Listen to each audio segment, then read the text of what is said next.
Bienvenidos una vez más a este canal de la locura, donde historias y personajes de toda clase convergen, dentro de la irrealidad a la que llamamos vida. El día de hoy les traigo de vuelta el final clásico que le di a la saga de Jugando a ser Dios en su tercera entrega, allá por 2013. Cuando azuzado por tantos mensajes, decidí terminar la historia definitivamente. Hoy este relato abrirá un portal nuevo para seguir desarrollando esta versión de la historia. Quiero dedicar este y todos los cuentos a mis increíbles patrocinadores, que ahora mismo aparecen en pantalla.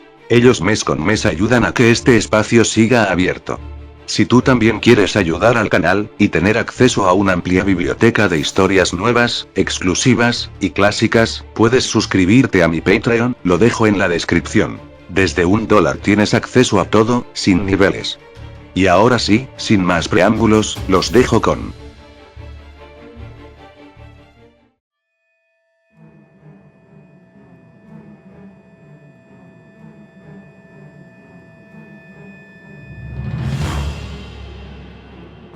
Jugando a ser Dios. Final alternativo.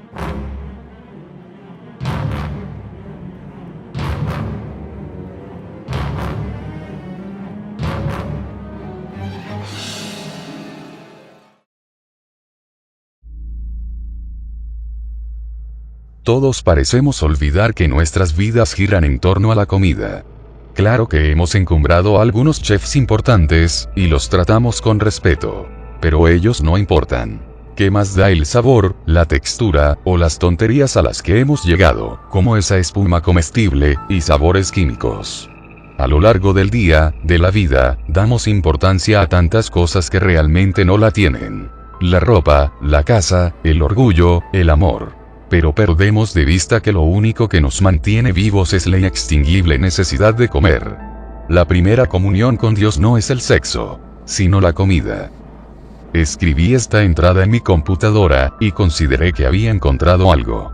Claro que tendría que releerla cientos de veces, depurarla y corregirla hasta que quedara lista. Pero el alma estaba ahí. Más bien la cabeza. Un texto tiene todas las partes de un cuerpo humano, y una no se puede desarrollar sin la otra. Quizás ahora jugaría un poco con los dardos, o me saldría a caminar un rato. Luego volvería y retomaría lo que he escrito. Porque la autocomplacencia se nutre con el cansancio. Una flemática voz me interrumpió. Ven a mi oficina.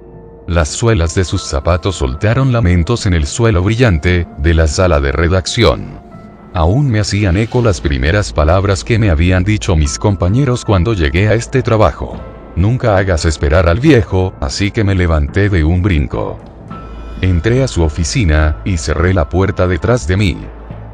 Rechazaron tu proyecto. No se va a publicar, dijo mi jefe entrelazando los dedos retorcidos, con esa mirada de molestia bajo los gruesos anteojos de sus lentes. Lo admito, me puse histérico.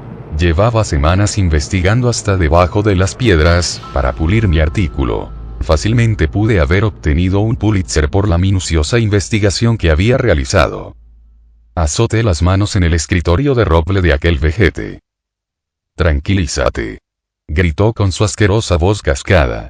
No podemos atentar en contra de las industrias que nos patrocinan. Revisé tus jodidos archivos. ¿Cómo piensas que nos vamos a ver si apuñalamos a los fabricantes de comida que patrocinan nuestra revista? ¿Qué crees que me harían si dejo que publiques que mejoran el sabor con drogas y químicos cancerígenos? ¿O que todos los productos son solo jarabe de maíz ultraprocesado? ¿Sabes lo que sucedería si permito que informes a la gente que lavan la carne con amoníaco? Preguntó levantándose de su asiento, resoplando por las enormes fosas de su nariz, roja y llena de varices. Al diablo con ustedes. Le grité pateando la silla, y azotando la puerta de cristal. Respaldé toda la información de mi computadora en un disco duro externo, y salí de ahí. Ni siquiera quise llevarme las cosas de mi escritorio. Renunciar fue lo más satisfactorio que he hecho. Estaba seguro de que cualquier revista querría mi reportaje. Aunque debía nutrirlo más, llegar al verdadero fondo. Aceleré mi automóvil casi a 100, mirando al futuro que me daba en la cara con el sol del mediodía. Llegaría hasta las últimas consecuencias, escribiría un libro. Uno que delatara de una vez la verdad que nadie sabía. Abrí la guantera, en ella estaba un CD con la información grabada que me hizo llegar un niño genio de las computadoras, quien me había puesto en la dirección correcta. Quizás mi reportaje necesitaba un nuevo giro. Tal vez el camino de la gloria estaba detrás de este tal Dr. Wagner, que, de acuerdo con mi amigo del Departamento de Defensa, era el seudónimo del famoso genetista, Nikolai Strahovich, cuya carrera se había desvanecido en el aire desde hace más de 20 años. Tenía que seguir su rastro, y para eso tendría que trasladarme hasta esas tierras congeladas, tal vez ahí podría platicar con su familia, si tenía suerte. Incluso con algún amigo o cualquier conocido. Estaba ávido por validar esta historia bizarra y extraña que me hizo llegar este niño que logró colarse a la web más profunda, y extraer esta apasionante leyenda urbana. Y si comprobaba que era cierta, la industria de la comida se vendría abajo, como un castillo de naipes. Estaba listo para soplar y derribar su torre de Babel, y para eso necesitaba más que un artículo, más que un reportaje. Quizás un libro. Lo primero que hice al llegar a casa fue darle un beso a mi esposa. Ella terminaba de lavar los trastos y no me puso mucha atención. Me iré a Rusia, le dije ayudándola a quitarse el delantal. Ella se dio la vuelta y me miró a los ojos. ¿Un viaje más, justo ahora? Tengo que seguir la pista de un doctor muy famoso, que puede estar involucrado en la mayor conspiración de toda la historia. ¿Sigues con eso?, preguntó sentándose en una silla de la cocina. Pero va a ser algo más grande, probablemente un libro. Un testimonio de la agenda oscura de la política y el control del mundo, desde la perspectiva alimenticia. Pero esto va más allá, mucho más allá, amor.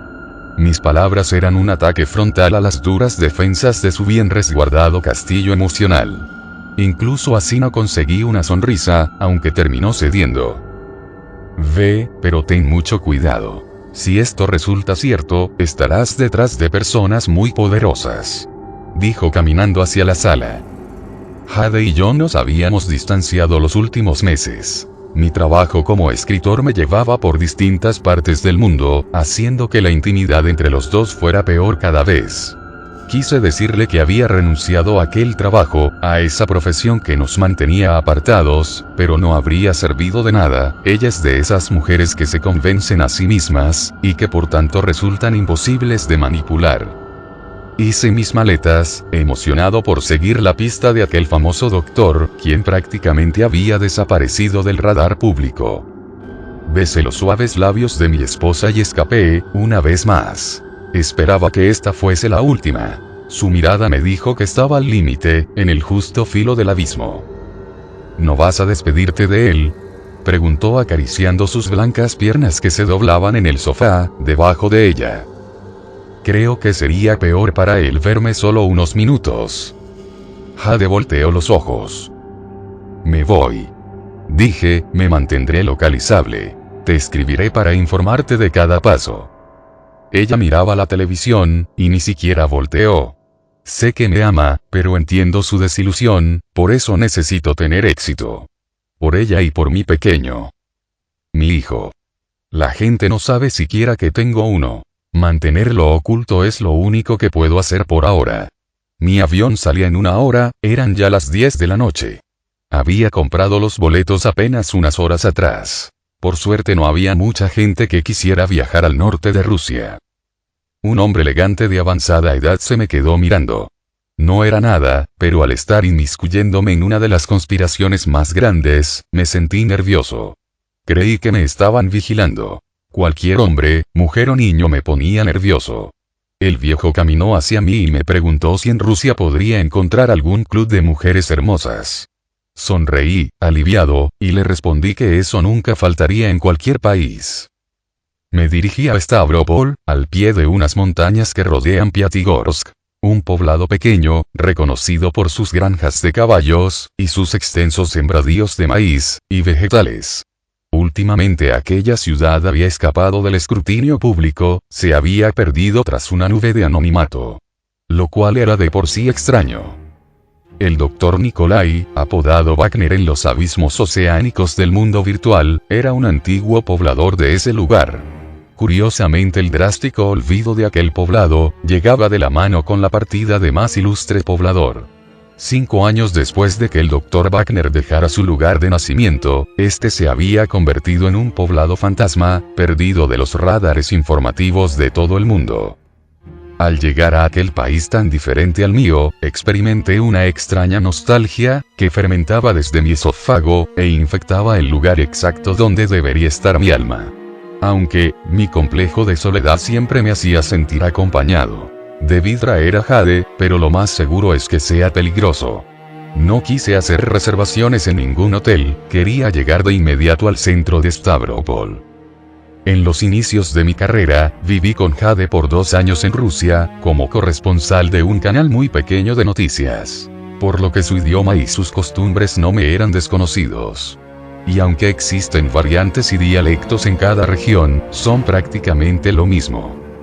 Saliendo del aeropuerto le pedí a un hombre que me indicara la mejor manera de llegar al pueblo de Stavropol. El hombre, que llevaba 2 niñas de la mano, pareció sacudido por la pregunta. ¿Para qué quiere ir allá?, cuestionó dejando a las niñas con su madre. Vine para escribir un reportaje sobre los caballos árabes, respondí. El hombre consternado, me dijo que ya no se criaban caballos ahí, y que de hecho ya nada se producía en aquella ciudad. Por más que lo intenté, no conseguí ocultar la expresión de asombro en mi rostro. Así es, no le recomiendo ir a ese lugar, y además no es fácil llegar.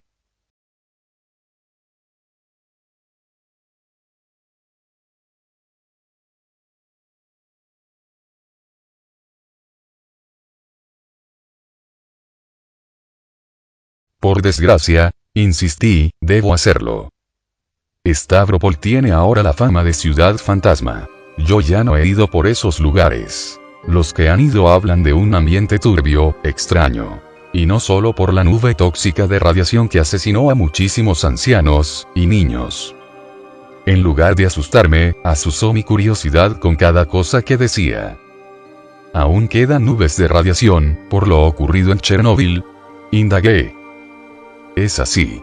Esa maldición nos va a perseguir hasta la tumba, afirmó amargamente, levantando en brazos a una de sus niñas que le jalaba el pantalón insistentemente.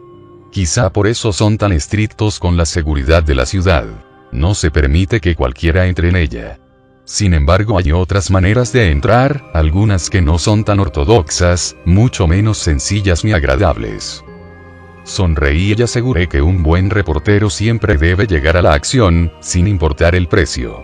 El amable hombre me explicó cómo tenía que entrar a la ciudad, sobre la cual había puesto un cerco. Una de las maneras más sencillas de lograrlo, era a través de las granjas que estaban a su alrededor. Estas se encontraban siempre a su máxima capacidad, con cientos de trabajadores. Pero nadie sabía qué producían. Para llegar ahí había que caminar días enteros, y luego descender por las peligrosas pendientes de las faldas de la montaña. Me puse en marcha, un autobús me dejó en las afueras, y desde ahí emprendí el camino. Por suerte no muy lejos pude encontrar unas cabañas rústicas. En ese lugar unos pobladores habían iniciado un floreciente negocio, dadas las necesidades de algunos curiosos como yo, que deseaban llegar hasta el misterioso poblado de Stavropol. Se dedicaban a rentar una especie nativa de cabras polares, para que te llevaran todo el camino en descenso, por las empinadas y heladas faldas de la montaña. Sin aquellas cabras tan bien adaptadas a los riscos y precipicios, el descenso a pie era prácticamente imposible.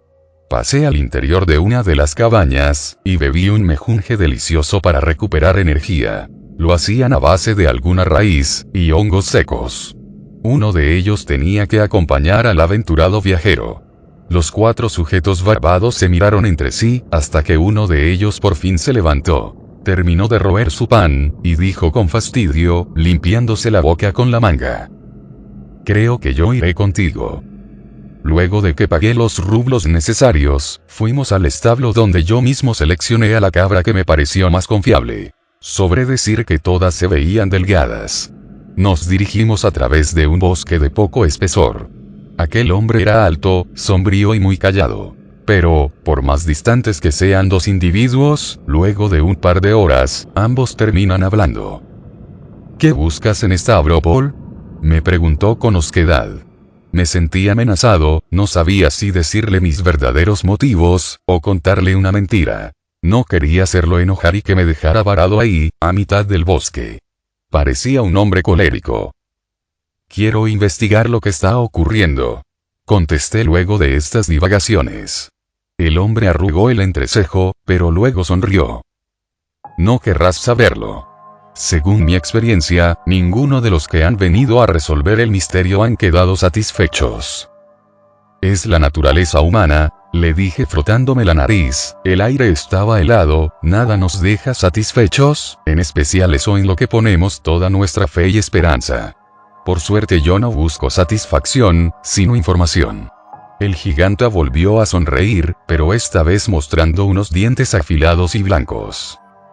No quiero asustarte, dijo jaloneando a las cabras, que se habían detenido a pastar un poco, pero la mayoría de los que entran a Stavropol nunca la abandonan. Quizás se quedaron a vivir ahí, dije calentando mis manos en las axilas. El hombre soltó una feroz carcajada, y juró que lo hizo en ruso, porque su risa era incomprensible para mí. Quizás lo hicieron, asintió con burla, empujando a las cabras, que volvieron a caminar con nosotros. Llegamos finalmente a las faldas de la montaña. El hombre me advirtió que esta era la parte más peligrosa del recorrido, incluso me dijo que era normal que algunos excursionistas murieran en el descenso, pues la cabra se sacude y brinca rápido, y hay que aferrarse con toda tu alma de ella. A esas alturas ya nada podía asustarte, así que solo asentí. Me llamo Alexei, por cierto, dijo montándose en la cabra. El mío es André, le respondí tiritando. Incluso con un montón de abrigos encima, el frío calaba. Pues fue un gusto conocerte, André, exclamó. Por alguna razón sentí que acostumbraba a hacer esto, despedirse de los infelices que iniciaban el descenso. Me enfureció pensar que me estaba dando por muerto, así que monté mi cabra y sin pensarlo 2 veces me arrojé a las escarpadas laderas. No describiré los rincones escabrosos, los filos agudos, o el silbido del viento, las aves que se estrellan contra ti, o ese lobo que intentó comerse a mi cabra, y terminó en el fondo del barranco. Solo tienen que saber que por fin llegamos hasta abajo. El ruso gritaba mi nombre, la espesa ventisca no nos dejaba ver. Por fin me encontró e incluso me dio un abrazo. Esta vez sonreía de verdad. Me estrechó la mano y dijo que respetaba mi fortaleza, y mi espíritu. Estaba realmente impresionado de que lo hubiese logrado. ¿Ahora qué sigue?, le pregunté, ¿hacia dónde me dirijo? Solo camina de frente, las granjas deben estar cerca. Gracias, le respondí dándole un último abrazo. De frente no se veía nada más que una niebla tan blanca que si alguien me hubiese dicho que morir estaba en el paraíso, le hubiese creído. Efectivamente, luego de caminar por 1 hora vi los extensos campos de cultivo, aún sin cultivos. Solo grandes extensiones de tierra yerma, con surcos en forma de espiral. A su alrededor altísimas rejas electrificadas.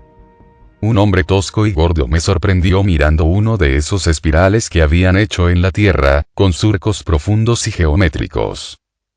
¿Qué buscas?, preguntó jalándome del hombro. 2 granjeros más venían detrás de él. Uno de ellos me apuntó con un rifle. Disculpe, quisiera ir al pueblo, he venido para visitar a mi hermana. Tuve que descender desde la montaña, ya que no me permiten acceder a la ciudad por las vías normales. Estoy agotado, y hambriento. Si me brindan alojamiento por unos días, les pagaré bien. Prometí entregándole un montón de billetes.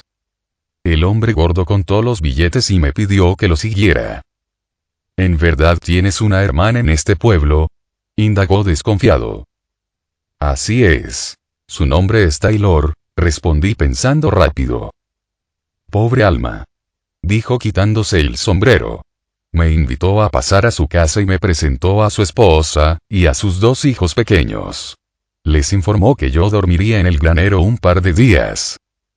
Es un placer, les dije, prometo no ser una molestia.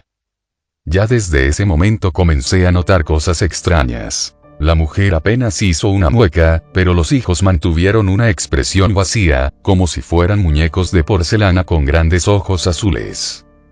El granjero me condujo hasta uno de los graneros, desocupado casi en su mayoría. Una vez que comí y bebí, me eché sobre la paja a descansar. El granero era inmenso, podría albergar mucha producción y sin embargo estaba abandonado. El siguiente paso era investigar lo que sembraban en las extensas tierras de cultivo, que no tenían rastro alguno de plantas. Y con los graneros y depósitos vacíos, no podía asumir que ya hubiesen cosechado. Aunque todavía podía ser que se llevaran las cosechas a la ciudad de inmediato. Por la noche merodeé los alrededores. Había poco movimiento, pero eso sí, varios guardias que resguardaban el enrejado.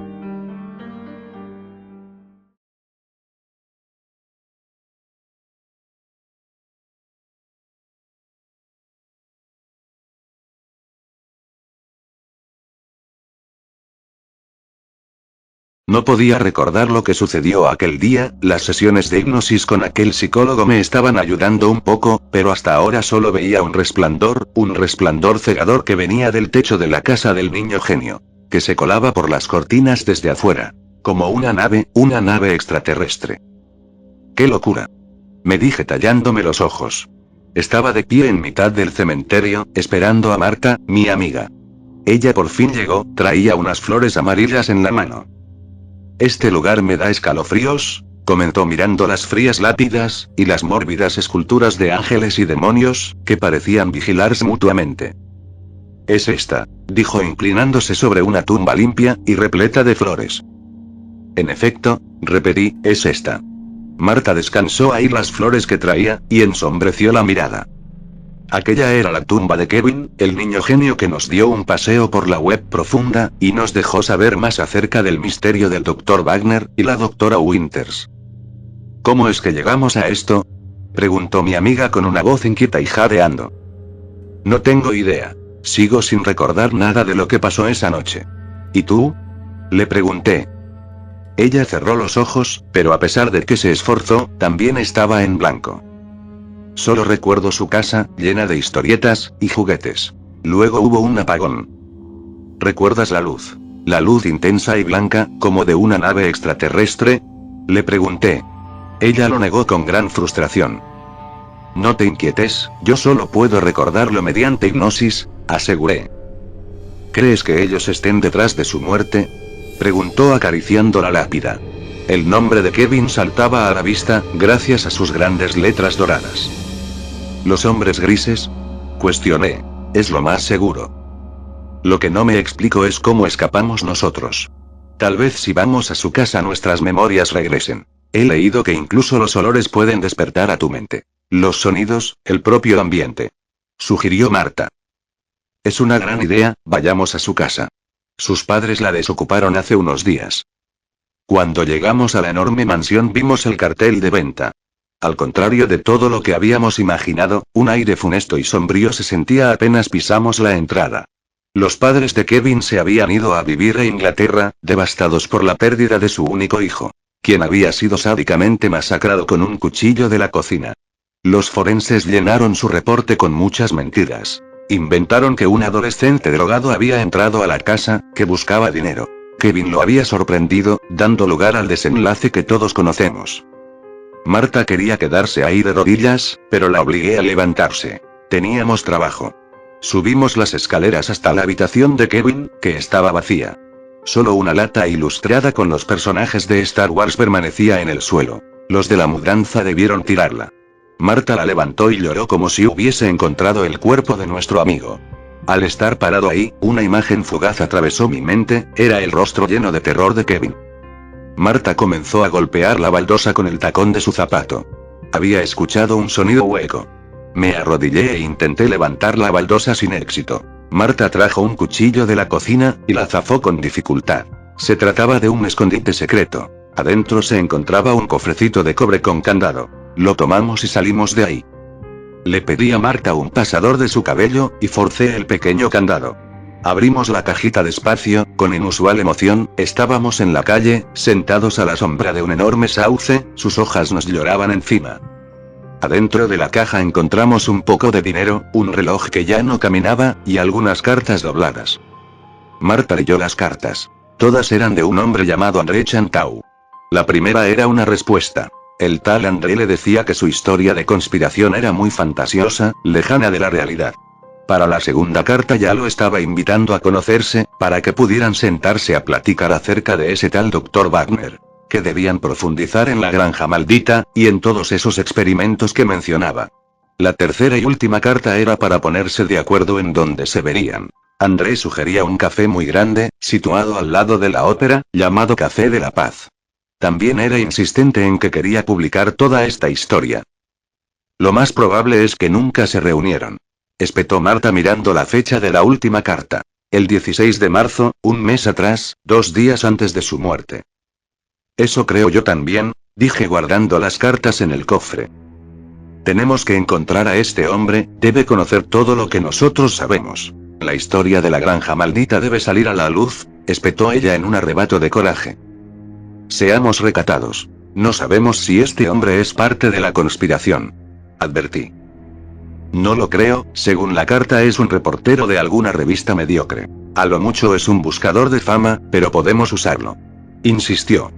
Como el tal André había dejado la dirección de su casa en la última misiva, decidimos hacerle una visita.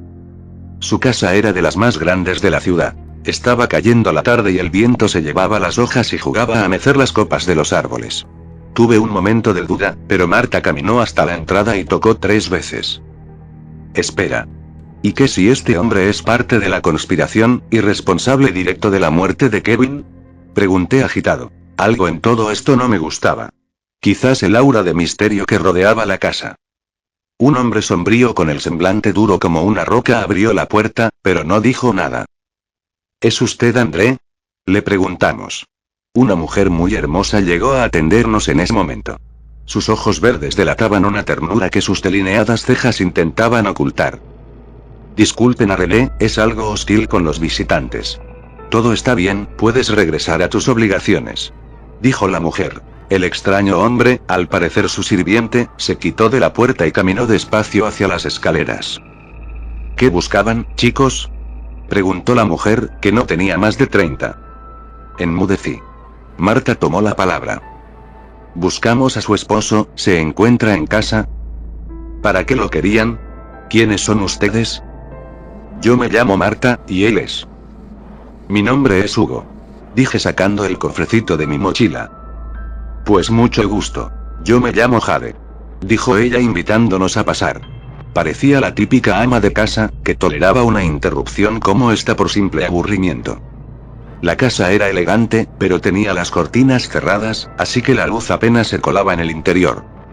Retiró una pila de revistas de uno de los sillones y pidió que nos sentáramos.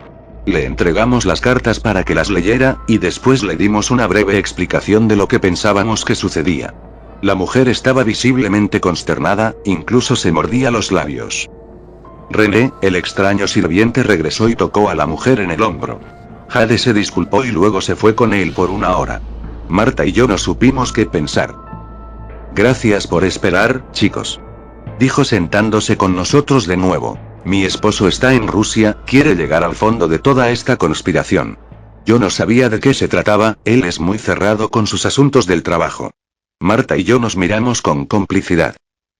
Lo que nosotros queremos, le dije, es pasarle el conocimiento que poseemos, ahora que nuestro amigo Kevin ha muerto. La mujer se puso muy pálida. Hay niños. Lamentó, no me gusta nada todo lo que rodea a esta historia. Es probable que una agencia del gobierno esté detrás de todo. Ambos estuvimos ahí cuando sucedió, pero no recordamos nada. Reconoció Marta. Tengo que ir por mi esposo, si está en peligro no voy a esperar a ver si regresa. Exclamó. En verdad nos encantaría acompañarla. Comprender qué está pasando, rastrear esta historia. Suplicó Marta. La mujer se negó en seco. Lo siento, niños. No puedo llevármelos a un lugar tan peligroso. Menos sin el consentimiento de sus padres. No, para ustedes esto acaba aquí. Dijo llamando a René. No pude decir nada, era obvio que no iba a convencerla. Pero conocer el lugar de los hechos hubiese sido increíble. Deberíamos ir para comunicar todo lo que sabemos a su esposo, lo antes posible. Quizás nuestras vidas corran peligro si nos quedamos aquí, justamente donde murió Kevin. Expuso Marta. La mujer dio un par de vueltas. ¿Saben qué? Voy a pensarlo. Deberían quedarse conmigo esta noche, ya son las 10 y no me gustaría que se fueran solos a su casa. Sugirió nuestra anfitriona. Marta aceptó inmediatamente sin que yo pudiera opinar. Me extrañó que ni siquiera nos preguntase el teléfono para poder informar a nuestras familias. Un gran reloj de pared señaló las 11 de la noche.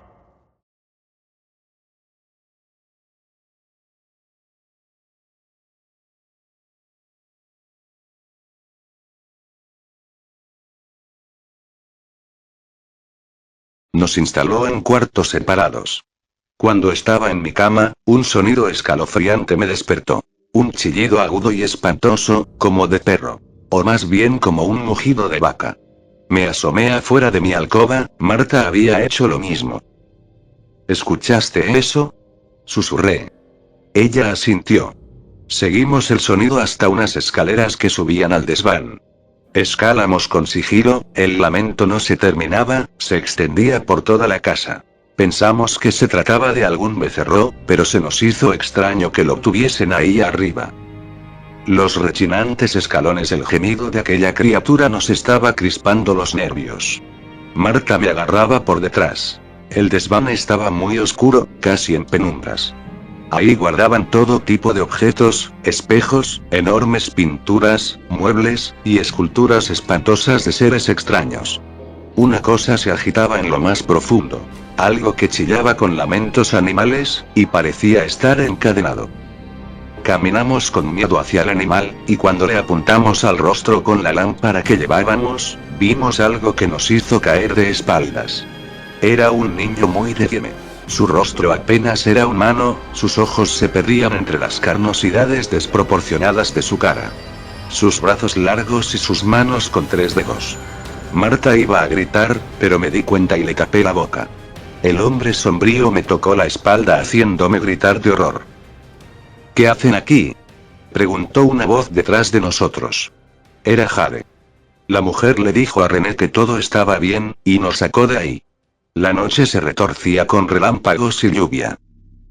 Esa criatura es mi niño, dijo sirviéndonos un café para que recuperásemos el color. Marta era buena para mirar con compasión. ¿Qué le sucedió?, quiso saber. Así nació. Lo hizo aquí en la casa, 3 meses antes de tiempo.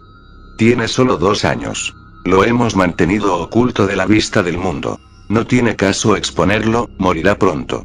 La señora ahora lloraba. Marta y yo no supimos cómo reaccionar, cualquier cosa habría sido incómoda. Hemos mandado su sangre a diversos laboratorios, y la conclusión siempre es similar. Tiene un déficit de la hormona del crecimiento, algo ocasionado por las hormonas en la carne, y que provocan deformidades celulares. El crecimiento de células anormales hace que se vea de esa manera. Si lo exponen a los medios, podrían destruir la industria alimenticia, dije dejándome llevar por mi vehemencia. Lo sé, Hugo, pero no podemos pasar por semejante humillación. Ni exponerlo a pruebas, análisis, y toda esa porquería. Él merece una vida tranquila. Ustedes no tienen la culpa, dijo Marta. Lo sé, pero algo tan deforme no pudo salir de mi vientre, exclamó la mujer. Pareció serenarse. Duerman un poco, mañana saldremos muy temprano. Lo habíamos logrado, iríamos con ella. Marta dijo que tal vez se había sentido más fuerte con nosotros ahí. Y deseaba estar acompañada en el viaje. Como fuese, íbamos a poder rastrear los orígenes de toda esta historia. Saber de una vez por todas si era real. A las 7 de la mañana ya viajábamos con rumbo a Rusia. El avión se elevó con turbulencias, pero luego alcanzó una altura que nos permitió dormir lo que no habíamos dormido por la noche. Mi investigación ha progresado mucho en estos 2 días, he entrevistado a varios granjeros, los que se han dejado. A todos ellos les pagan para sembrar unas extrañas semillas en sus tierras, y todas ellas sin excepción, tienen vigilancia y enrejado eléctrico. No sé qué ocultan, pero mantienen muy bien cuidadas esas tierras. Las riegan 3 veces al día, y las alimentan con nutrientes especiales. Estoy esperando el hombre que me da posada en su casa. Su nombre es Nikolai. Ahí viene. ¿Ya visitaste a tu hermana?, me pregunta con brusca cortesía. No he podido. Le pagué a un hombre para rastrearla, pero seguro se robó mi dinero. Necesito más días. Aviso. Nikolais molesta. Siempre va acompañado de 2 hombres que se parecen a él. Quizás sean familiares que él contrata como guardaespaldas. Debes pagar el doble por cada día extra que te quedes aquí. Me advierte. Y tu estancia no puede alargarse demasiado. Lo sé, respondo sacando unos billetes que lo hacen sonreír por fin. También quería preguntarte algo, le digo antes de que vuelva a sus actividades. Es algo así como el capataz de los demás granjeros. Venga, ¿qué quieres saber? Ausculta con molestia guardando el dinero en su sucio pantalón. Iré al punto. No he visto que cosechen nada en las tierras de cultivo. Me resulta muy extraño. El hombre grueso escupe en el suelo, está muy enojado. En primer lugar, no debes estar de entrometido. No debes rondar por ahí libremente, cualquiera de mis empleados podría pegarte un tiro. En segundo lugar, lo que sembramos tiene un periodo de cosecha más largo, tardará otro mes más. Tengo la esperanza de que para entonces ya te habrás largado. Espera, supliqué, ¿y qué es lo que está sembrado en todas las tierras? No veo brotes, ni hojas, ni nada. El hombre trabajó muy bien su respuesta.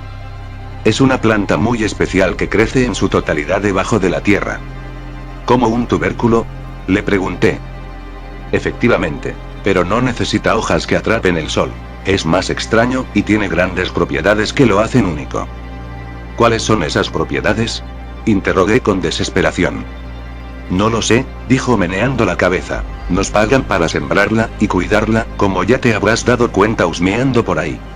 Un chillido nos hizo voltear a todos. Era el llanto de un bebé. Un pequeño bebé asomaba el rostro en medio de las tierras de cultivo, justamente al centro de una de aquellas espirales. Nikolai estaba muy nervioso. ¿Y ese bebé, de dónde salió? Le pregunté. Debió caer de alguna avioneta. Las agencias de adopción trasladan a los bebés de un lugar a otro, y a veces los dejan caer. Son muy estúpidos. ¿Agencias de adopción? Pregunté evidenciando lo absurdo que sonaba. Volteé a mirar otro de los campos, un segundo bebé se encontraba ahí. Llévenselo a la casa. Ordenó Nikolai corriendo hacia su sembradíos. Los 2 guardaespaldas me arrastraron hacia el granero, antes de que viera más. Tenía un millar de preguntas. ¿Qué agencias de adopción? ¿Por qué entregaban bebés de esa manera? ¿Por qué parecía que los bebés brotaban de la tierra? Nada de lo que me había dicho el agricultor me resultaba creíble. Aunque era cierto que varias avionetas surcaban el cielo con regularidad. Los hombres que me llevaban prácticamente me encerraron en el granero que me hospedaba. Ya era de noche, mucho ruido se escuchaba allá afuera. Traté de buscar una escalera, o de apilar cosas para poder alcanzar una de las ventanas, para asomarme, pero no pude conseguirlo. Incluso si lo hubiese logrado, estaba demasiado lejos de las tierras para ver algo. El sonido de mi celular me hizo despertar. Era mi esposa, había venido hasta Rusia. Me levanté de la paja, eran las 2 de la mañana. Me refresqué en una cubeta con agua que habían dejado y me senté a pensar en una solución para escapar de aquí. El suelo era de tierra, así que excavé para pasar por debajo del muro de madera. La tierra estaba floja y pude abrirme paso con las herramientas que encontré en el granero. Estaba libre. Caminé con mucho sigilo, y me dirigí a los sembradíos. Esa misma noche iba a descubrir lo que estaba pasando.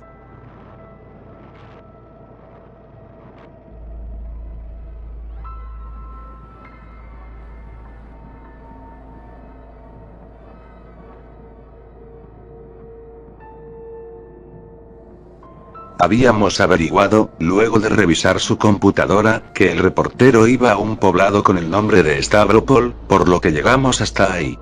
Jade, la esposa del reportero, se las arregló para hacer la reservación en un hotel de lujo. Su familia era realmente rica. Les había costado trabajo pues la ciudad estaba inaccesible, pero una llamada de su padre al departamento de defensa fue suficiente.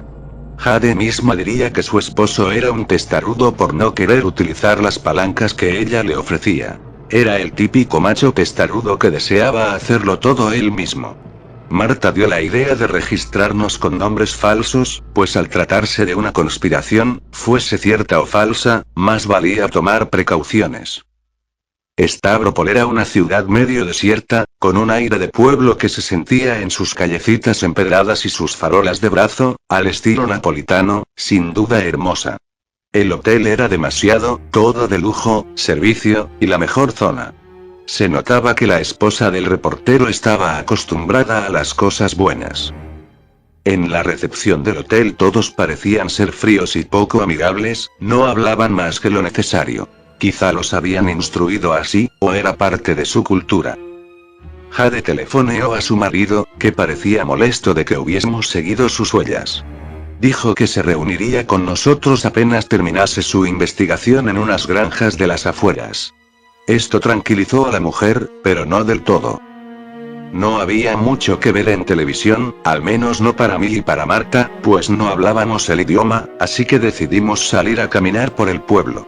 Un taxi autorizado nos llevó al centro del pueblo, era peligroso subirse a cualquier transporte. Anduvimos por el parque central, lleno de estatuas de venados, que en otras fechas eran comunes por aquella zona, y fuente de alimentación de sus primeros pobladores.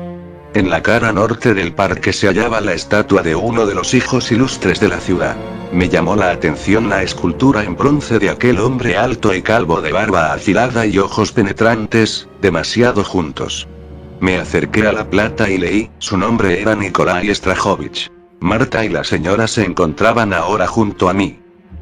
Famoso genetista, leímos mi amiga y yo casi al unísono. Nos miramos. ¿Será el famoso Dr. Wagner? Pregunté interpretando los pensamientos de todos los que estábamos ahí. Si es así, ¿tendría sentido que André hubiese volado hasta este lugar tan apartado?, exclamó Jade cerrando su abrigo, un viento fuerte comenzaba a soplar.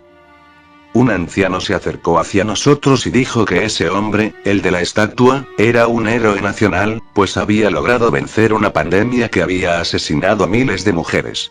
Meses más tarde se había ido de la ciudad para no volver nunca. Casi en ese momento, y para aumentar la tensión, un auto dio la vuelta al parque a toda velocidad, y atropelló a un niño que intentaba cruzar la calle del brazo de su madre. Corrimos al ver la espantosa escena. En el suelo el niño se convulsionaba, dejando de moverse poco a poco sobre cristales y sangre. Los pocos espectadores miraban la escena con genuina indiferencia. La madre del niño ni siquiera gritó. Es más, siguió caminando hasta llegar a la acera.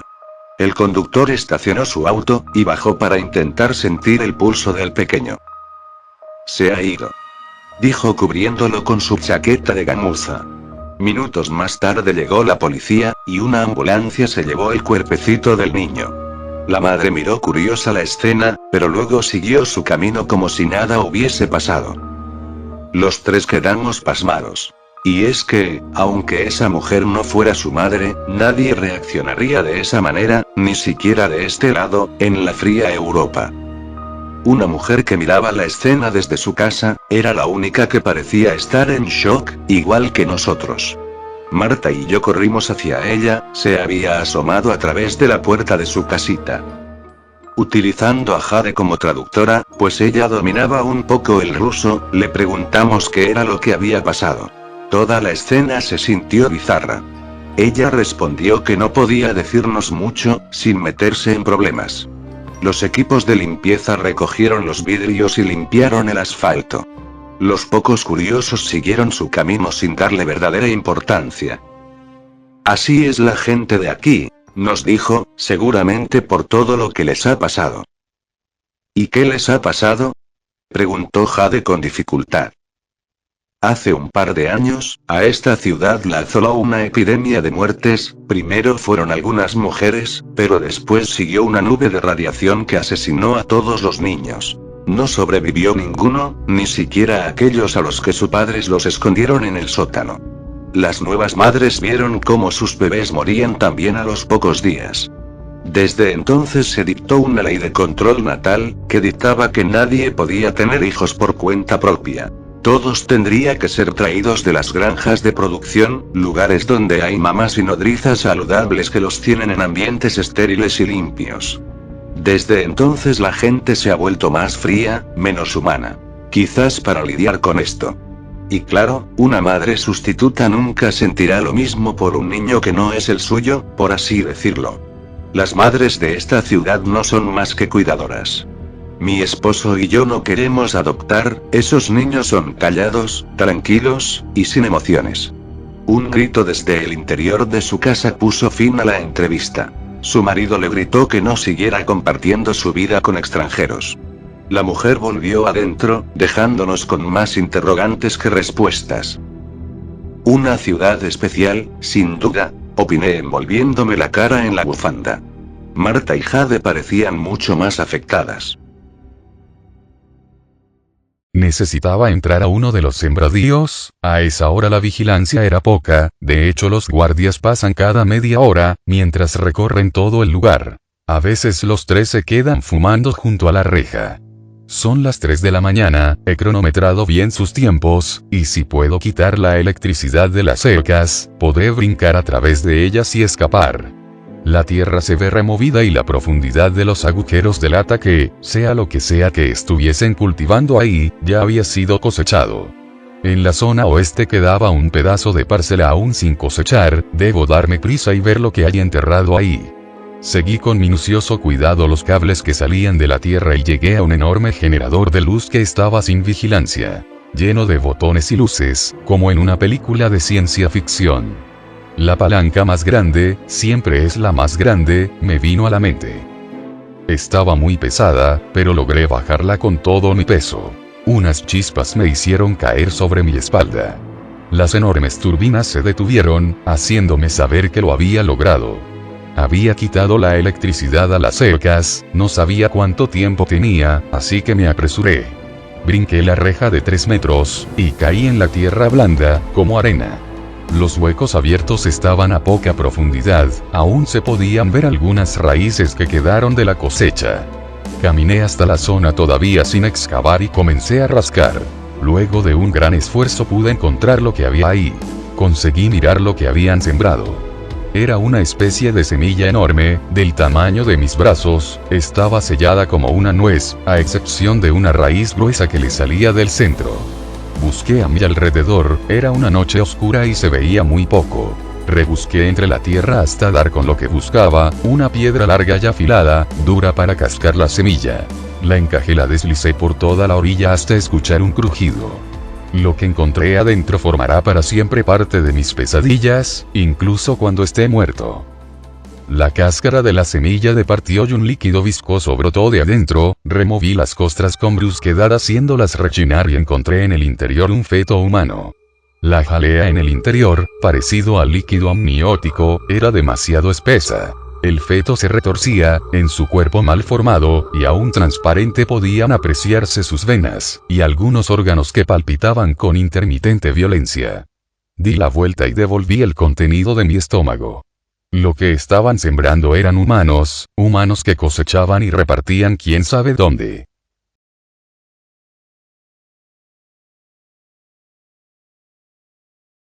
Marta y yo caminábamos por los pasillos del hotel. Estábamos explorándolo mientras platicábamos. No había mucha gente alojada, tan solo las suites y recámaras de lujo. Era claro que la gente común no podía visitar la zona, solo aquellos con un buen poder adquisitivo. Miramos a unos cocineros conduciendo un carro de comida muy grande, y muy extraño, que tenía forma de huevo, con tallados en madera, sobre una base triangular. Las ruedas chillaban por la alfombra. Lo seguimos como buenos espías y vimos cómo lo entregaba en la suite más elegante, a un hombre alto y calvo. Este enseñó una tarjeta dorada, firmó unos papeles, y luego jaló el carrito hacia el interior de su habitación. ¿Qué ha sido eso? Le pregunté a Marta, que estaba igual de sorprendida por la extraña presentación de aquel platillo. No sé lo que sea, pero sentí una vibra horrible. No estoy segura, pero tiene que ser algo espantoso. El hombre calvo no me dio buena espina. Tenía ojos azules muy claros, fríos y malignos. Debemos averiguar más, dije impaciente. Como el hombre no nos abrió la puerta, regresamos a nuestra habitación. Marta tuvo la idea de mirar la carta. Buscamos por todos lados, pero aquel platillo estaba en la página final, hasta abajo. En un recuadro dorado, con una advertencia. Luego anunciaba, platillo especial. No explicaba qué era, ni cómo estaba preparado, solo mostraba una fotografía del mismo huevo de madera tallada que habíamos visto. Decidimos con el consentimiento de Jade, marcar al servicio y pedir uno de esos. Dígame el número de su tarjeta dorada. Pidió el chef con amabilidad. ¿Cuál de todos? Preguntó Marta, el chef colgó la llamada. Esto se pone más extraño, reconocí meciéndome en la cómoda silla. Jade dijo que nos ayudaría a descubrirlo. Así que regresamos a la suite de aquel hombre. Déjenmelo a mí, nos dijo subiéndose la falda. Al parecer haría uso de sus atributos. Haría lo que fuera por ayudar a la investigación de su esposo. Y aquel alimento, la hora, y el hombre. Todo era muy sospechoso. Jade llamó a la puerta y consiguió que la dejaran entrar. Por suerte era un cerdo, y estaba solo. Lo llevó hasta la recámara y ahí le dio un fuerte golpe en la cabeza para dejarlo inconsciente. ¿Estará bien?, preguntó Marta mirando al hombre sobre la alfombra. Se pondrá bien, dije sintiendo el latido de su corazón en el pecho gordo y dofo. Del bolsillo de su camisa asomaba una libretita de piel con cerrojo dorado. Se la quité y la guardé. Buscamos la extraña bandeja de comida que tenía forma de huevo y era enorme. La destapamos y encontramos en su interior una semilla cocinada, la cual soltó un vapor de aroma dulce, vegetal. Bueno, tanto trabajo para una extraña semilla mutante, exclamó Jade. De cualquier modo es algo, dijo Marta tomando una foto con su celular. Esperen, espeté cuando iban a abandonar la habitación. ¿Qué clase de cerdo rico y poderoso ordena una comida vegetariana? Marta y Jade me miraron inquisitivamente. Pues el veganismo parece ser una tendencia global que se abre paso entre todos estratos sociales. Yo no lo creo, dije husmeando el carrito y encontrando unas cuchillas afiladas con forma de garra, puestas ahí precisamente para abrir la semilla. Marta tuvo que ayudarme, y fue así como rompimos la cáscara dura. Lo que había adentro nos dejó sin aliento. Jade se llevó ambas manos a la boca, ocultando un gesto de repulsión y terror. Marta se dio la vuelta y tuvo que sostenerse del muro para no caer. Yo me quedé de pie mirando fijamente, pero fue solo porque mi cuerpo se quedó rígido, cada músculo tenso, brincando. ¿Es un feto?, preguntó Jade mirando rápidamente lo que había dentro de la semilla. Lo es, dije con la voz lánguida. Ninguno de nosotros podía creer la depravación de la que estábamos siendo testigos. Supongo que esto es algo cultural en Rusia, por lo que pasó durante la Segunda Guerra. Tartamudeó Marta. Una cosa no tiene que ver con la otra. Esto es simple y pura maldad, exclamé. Marta tiene razón, adjuntó Jade. En aquella época la pobreza de algunos lugares era tal, que tuvieron que aceptar socialmente un acto tan repulsivo como este. Aún así, ¿por qué está metido en una semilla?, cuestioné. Pues para esconderlo, respondió Marta. ¿Y de dónde sacaron una semilla tan grande?, pregunté tomando varias fotografías como evidencia. No lo sé, pero esto es lo que estaba buscando André. Sus premios ya están más allá. Tenemos que denunciar esto, alguien tiene que ayudarnos. Sollozó Jade. Quizás si nos llevamos el feto. No podremos salir de aquí con la semilla, ya tomé varias fotos y vídeos. Respondí, además tenemos la libretilla del hombre. Vámonos, no podemos dejar que los animales que hicieron esto nos encuentren aquí, exclamó Marta. Jade también documentó el macabro hallazgo en su teléfono y salimos de ahí. No llevaba ninguna cámara para documentar aquella pesadilla. El granjero se había asegurado de quitármelo todo, menos mi teléfono que era de una tecnología demasiado vieja. Las fotos que logré tomar estaban tan distorsionadas que nadie me creería aún si vieran las fotos. Iba a cargar la semilla, pero pesaba demasiado, así que tuve que rodarla hasta la reja. Un soldado pasó haciendo la ronda, por suerte estaba muy oscuro y bastó con echarme pecho tierra. Rodé la semilla hasta el granero desocupado que servía como estacionamiento. Tuve la impresión de que en cualquier momento iba a ser atravesado por una bala. El granjero solía dejar las llaves en una de las llantas, así que pude arrancar y salir de ahí. Fui despacio y sin luces los primeros metros, pero una vez fuera de las granjas, aceleré a fondo hasta llegar a un bosque. Tuve que ir despacio porque los árboles no marcaban un camino recto. Descendí por un retorcido camino, pensé que la camioneta iba a rodar, pero conseguí mantenerme en el camino. Atravesé un riachuelo pequeño y vi por fin el cielo negro y lleno de estrellas. Una estrella, mucho más luminosa que las otras, me perseguía, o esa impresión tuve. Se movía de manera irregular. No quise detenerme, mantuve el pie en el acelerador hasta la carretera. Me sentí aliviado, aunque esta sensación me duró solo un minuto. La estrella se hizo cada vez más luminosa, puesto que había bajado hasta 1 metro sobre mí. En tan solo unos segundos se hizo tan intensa que me cegó. Supongo que el auto se estrelló en algún árbol, o cayó por el precipicio, pero yo me sentí flotando y luego me perdí. Desperté al día siguiente, tenía muchísimo frío. De nuevo una espesa neblina. Recordaba todo menos lo que había sucedido después de aquella abducción. No pude hacer nada, había perdido todas las pruebas, pero tenía todo tan claro en mi memoria que podría terminar el libro en un par de semanas. En este punto ya no me importaba que todo fuese tratado como ficción, o como simples suposiciones. Caminé colina abajo, hacia el pueblo.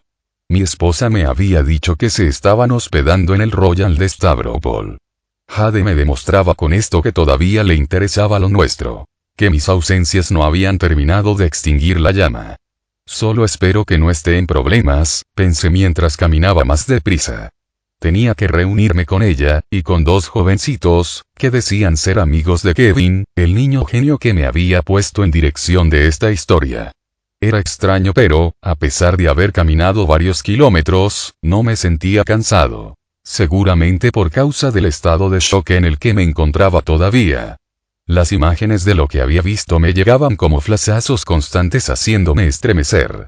Sentí que todo esto estaba llegando a su fin, y yo deseaba que así fuera.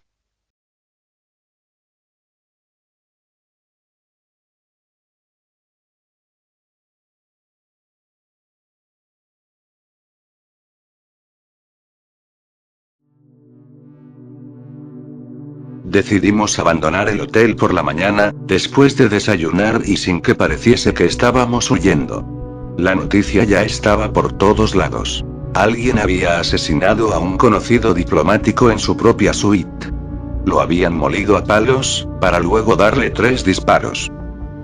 Espantoso, exclamó Jade pellizcando su pan.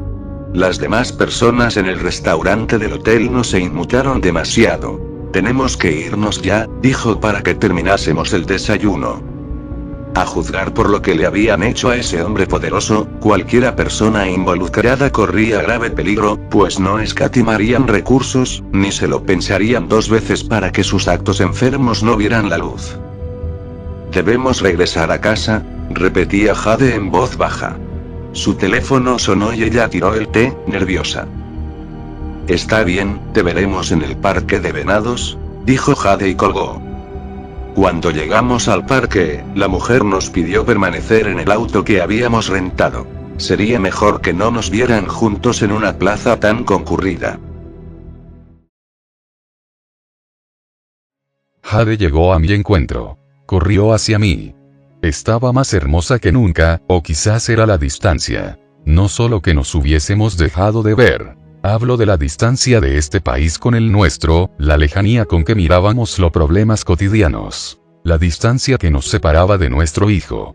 Los dos habíamos sido testigos de algo traumatizante, eso lo supe cuando me abrazó y empezó a llorar. He perdido las evidencias, confesé. Ahora solo nos queda rearmar el relato con lo poco que sé, y lo que ustedes vivieron. Lamenté. Los niños tomaron fotografías y vídeos. Espetó sonriente, como si se sacara un as de la manga. Sentí tanta alegría que la levanté del suelo y le di un par de vueltas, como cuando éramos jóvenes. Basta, dijo ella avergonzada porque la gente comenzaba a mirarnos. Debemos irnos. No lo sé, amor. Siento que esto es solo la punta de un iceberg tan profundo como un continente. Alegué. Quería quedarme un par de meses más para darle forma a lo que tenía. Esos niños tienen todo lo que necesitas, ellos conocen la historia, los antecedentes, y además tienen una libreta que robaron de un importante diplomático. Acotó mi esposa. Eso fue suficiente para que aceptara irme, al menos por ahora. Afilu Bala. Estaba escrito en la parte trasera de la libretilla.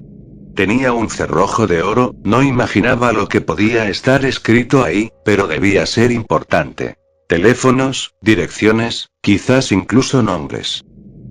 ¿Crees que esto sea parte de la conspiración, o que solo sea un directorio de burdeles de lujo? Le pregunté a Marta, que miraba por la ventanilla del vehículo. Quizás extrañaba a su familia. No lo sé, respondió ya casi sin fuerzas. La energía se le estaba acabando, víctima de noches sin dormir. Yo intentaba abrir la cerradura sin romper la libreta.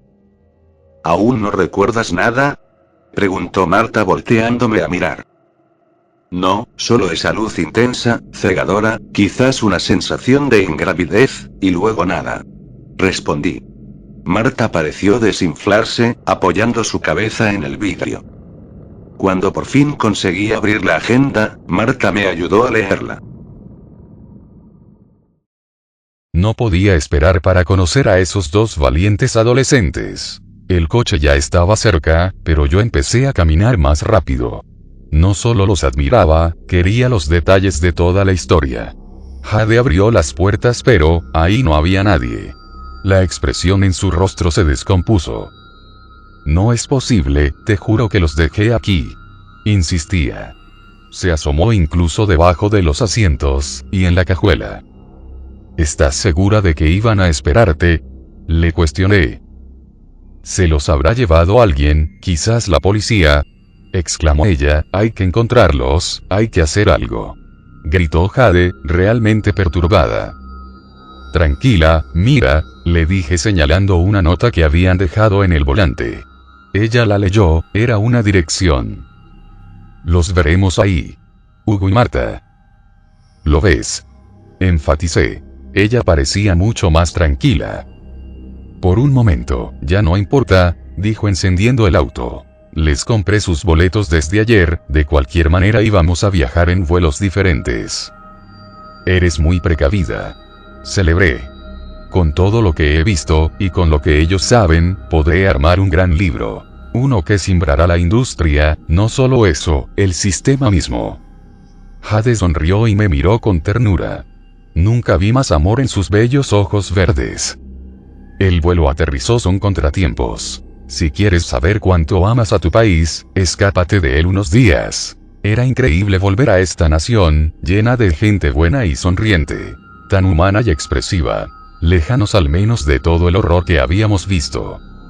René dijo que nuestro pequeño estaba durmiendo, así que no quisimos despertarlo. Tomamos el auto y salimos de nuevo. Queríamos reunirnos con los chicos cuanto antes. Jade dijo que esa dirección tenía que ser de su hogar.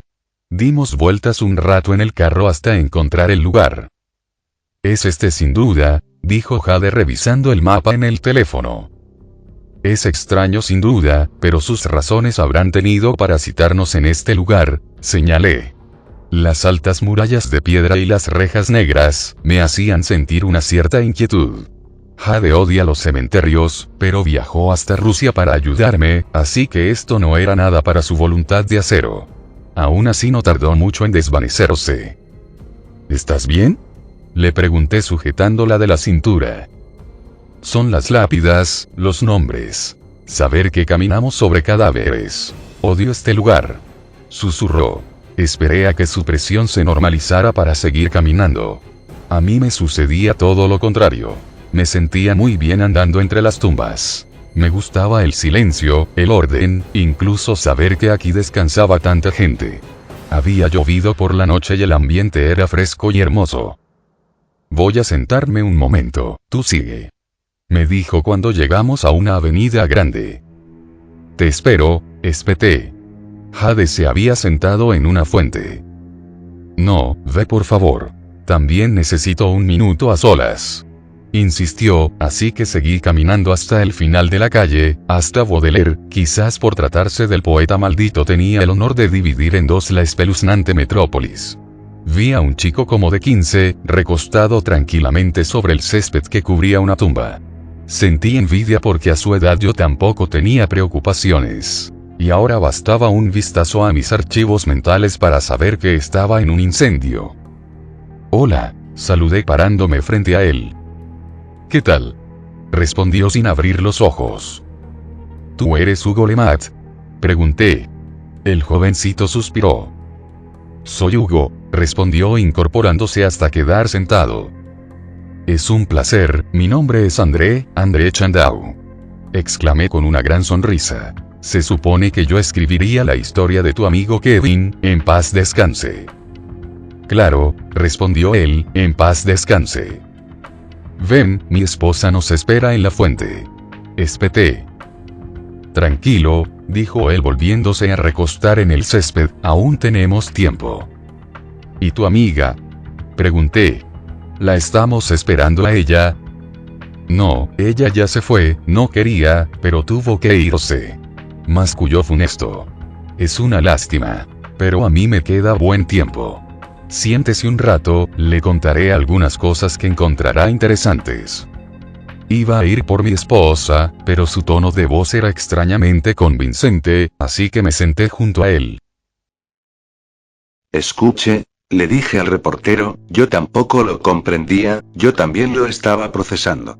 La muerte no es lo que todos creemos. No duele, no se siente, no existe.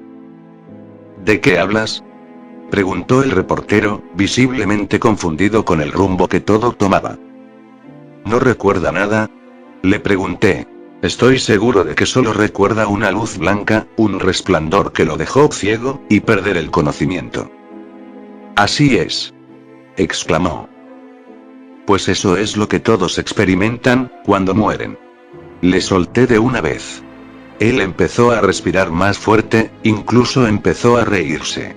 Luego le llegó el enojo, no la furia, y empezó a negar todo categóricamente. ¿Quién te crees tú para saber si he muerto? Reclamó tomándome de la camisa. Me zafé sin problemas y esperé a que la certeza lo encontrase. Yo estaba igual que usted. Marta lo comprendió más rápido. Dije. Ella dio el salto un poco antes que yo. Pero en la otra dimensión el tiempo se comporta diferente. Al parecer pasó varios meses sola en ese lugar. Salió con vida del hospital, pero ella y su abuela fueron asesinadas en su casa por los hombres grises. ¿Y entonces, qué somos? ¿Cómo es que estamos aquí? Preguntó el reportero, como un niño que empieza a entender. Proyecciones astrales. Nuestro cuerpo físico sigue en esta dimensión, así que podemos formar un portal. Es difícil de entender, y yo todavía no lo hago del todo. El reportero caminaba en círculos, tratando de armar el rompecabezas de su propia muerte. Ahora lo recuerdo, dije de pronto, aquel día se fue la luz. Ese apagón duró horas. La noche nos atrapó en la casa de Kevin, nos protegió. Marta despertó más rápido, me contó acerca de su propia muerte. Quería que dejáramos esto, que escapáramos de la historia de jugando a ser Dios. Pero mucha gente nos jala de regreso. Tú aún tienes tu vida, repetía. La sangre me hirvió al descubrir su muerte. Deseaba venganza. Pero Kevin no tenía la culpa, él solo había mandado un correo a varias personas, y Marta tuvo la sensibilidad para dejarse arrastrar hasta aquí. Estaba muerta. Abrí un cajón y saqué un cuchillo, pero no era yo. Recuperé el control de mi mente cuando estaba a punto de acuchillar a Kevin. Me detuve centímetros antes de tocar su pecho con el filo de la navaja. Hazlo. Gritó una voz que solo yo escuchaba. Arrojé el cuchillo por la ventana. Una luz en el cielo muy intensa parecía observarnos. El reportero cayó al suelo, sus fuerzas lo estaban abandonando. Tranquilo, es normal. A usted le quedan meses antes de que tenga que irse. Le aseguré. ¿Irme? ¿A dónde? Cuestionó. De esta dimensión. Ya le expliqué que solo somos proyecciones del mundo astral. La muerte no existe, solo es un cambio de frecuencia. La granja, el alimento, la muerte. Todo es parte de lo mismo. Pero usted escucha las cosas de manera fragmentada. Los hombres grises son trabajadores, y le sirven a ellos, los seres serpiente. Algunos los conocen como reptiles humanoides. Somos su granja, su alimento. Y nuestra muerte abre un portal que ellos utilizan para atravesar las dimensiones. Es incluso poético, le dije cerrando los ojos, recostado en el césped. ¿Y cómo es la otra dimensión?, preguntó. Aún muerto no olvidaba que era un interrogador. Ya se lo dije. A la dimensión alterna, que a su vez se divide en cientos de realidades.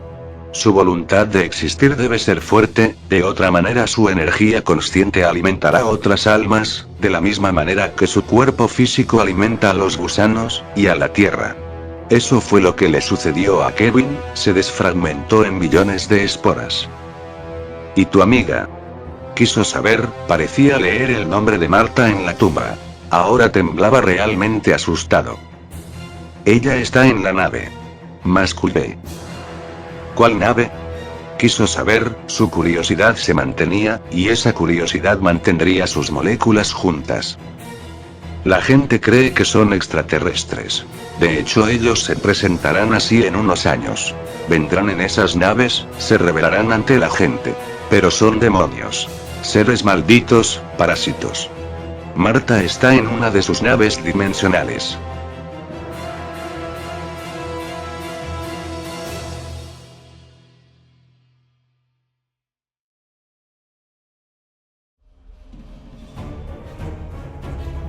Y bueno amigos, debemos dejar esta historia por ahora. Espero que no los haya decepcionado.